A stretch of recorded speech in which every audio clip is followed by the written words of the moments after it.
আমাদের চ্যানেল ঘরের রান্নাবান্নায় আপনাদেরকে স্বাগত। আমরা আজকে রান্না করব চিকেন কষা। তো চলুন শুরু করা যাক। প্রথমে এখানে নিয়েছি 1 কেজি চিকেন, যেটাকে ভালো করে ধুয়ে জল ঝরিয়ে রেখেছি। এরপর যা যা নিয়েছি দেখে নেব।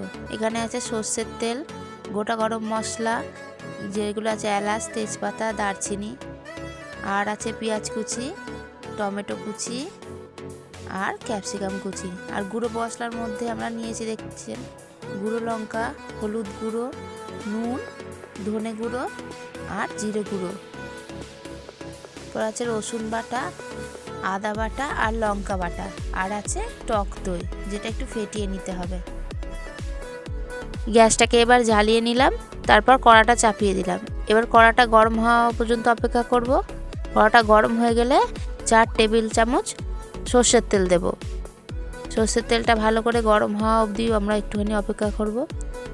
এবার দেখব সর্ষের তেলটা গরম হয়ে গেছে। তারপর দেব তেজপাতা আর গোটা গরম মশলা। এবার গোটা গরম মশলাগুলো একটু লাল লাল হয়ে এলে আমরা দিয়ে দেবো পেঁয়াজ কুচিগুলো। পেঁয়াজ কুচিগুলো দেওয়ার পরে পেঁয়াজ কুচিগুলো ভালোভাবে নাড়াচাড়া করব। তারপর সেগুলো লাল লাল হতে দেব, একটু অপেক্ষা করতে হবে। পেঁয়াজটা লাল হওয়ার পরে টমেটো কুচি ও ক্যাপসিকাম কুচিগুলো দিয়ে দিলাম। এবার এগুলিকে একটুখানি নুন দিলাম যাতে তাড়াতাড়ি টমেটোটা সেদ্ধ হয়ে যায়। এবার ভালো করে হালকা হাতে নাড়াচাড়া করতে হবে। নাড়াচাড়া করার পরে ভালো করে ভেজে নিতে হবে। এবার টমেটো কুচিগুলো আর ক্যাপসিকাম কুচিগুলো লাল লাল হয়ে গেছে। এবার দেব রসুন বাটা। রসুন বাটাটাকে পুরোটা দিয়ে দেওয়ার পরে ভালোভাবে একটুখানি নাড়াচাড়া করব। নাড়াচাড়া করে বেশ করে ভাজা ভাজা করতে হবে রসুন বাটাগুলোকে, যাতে ভালো মতন মিশে যায় পেঁয়াজ কুচির সাথে। এরকমভাবে রান্নাটা করছি। এই রান্নাটা একটু অন্যরকম, আপনারা চাইলে বাড়িতে করতে পারেন, দেখবেন খুবই ভালো লাগবে।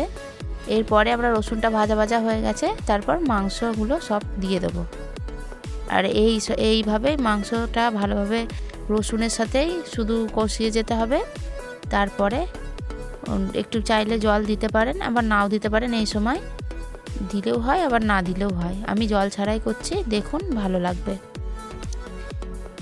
এবার ভালোভাবে কষিয়ে নিয়ে আমরা এবার একটুখানি আঁচটা একটু ধিমে করে দিতে হবে এই সময়, বা আস্তে।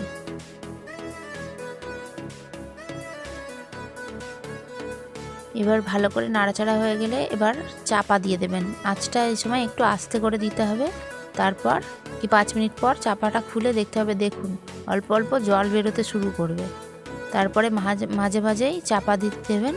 এরপর আদা বাটাটা পুরোটা দিয়ে দেবেন। লঙ্কা বাটা যেটা থাকবে সেটাও দিয়ে দিলাম।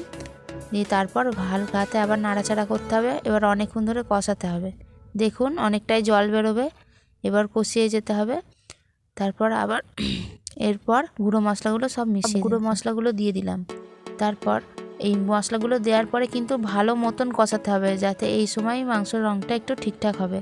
প্রায় 10 মিনিট ধরে এটাকে আপনাকে কষিয়ে যেতেই হবে, কিন্তু আঁচটা এই সময় আবার বাড়িয়ে দিতে হবে। এরপর টক দইটাকে ভালো করে ফেটিয়ে মিশিয়ে দিতে হবে। তারপরে আস্তে আস্তে নাড়তে হবে। এই সময় আবার আঁচটাকে আস্তে করে দেওয়া উচিত। তারপর হালকা হাতে নাড়তে হবে। এই সময় 10-15 মিনিট অনেকক্ষণ ধরে নেড়ে যেতে হবে, কারণ মাংসটা থেকে এই সময় প্রচুর পরিমাণে জল বেরোবে। আর এই রান্নাটা পুরোপুরি কিন্তু জল ছাড়া করতে হবে, কারণ জল দিলে দইয়ের সাথে জল মিশে গিয়ে দইটা কেটেও যেতে পারে, আবার প্রচুর জলও বেরিয়ে যেতে পারে। দেখুন এবার আস্তে করে চাপা দিয়ে দিতে হবে। 5 মিনিট পর আমরা ঢাকাটা খুললাম। ঢাকা খুলে ভালো করে নাড়াচাড়া করলাম, আর দেখলাম খুব ভালোভাবে জল বেরিয়ে মাংসটা সেদ্ধ হয়ে গেছে। এরপর ওপর দিয়ে ধনেপাতা কুচি ছড়িয়ে ভালো মতো নাড়াচাড়া করে নিলেই চিকেন কষা তৈরি আমাদের। দেখুন খুব সুন্দর হয়েছে। আর উপর থেকে একটু ধনেপাতা কুচি আরও থাকলে ছড়িয়ে দেবেন, ব্যাস তৈরি আমাদের চিকেন কষা। ভিডিওটা দেখার জন্য অসংখ্য ধন্যবাদ। আপনাদের চ্যানেলটি সাবস্ক্রাইব করতে ভুলবেন না। ধন্যবাদ।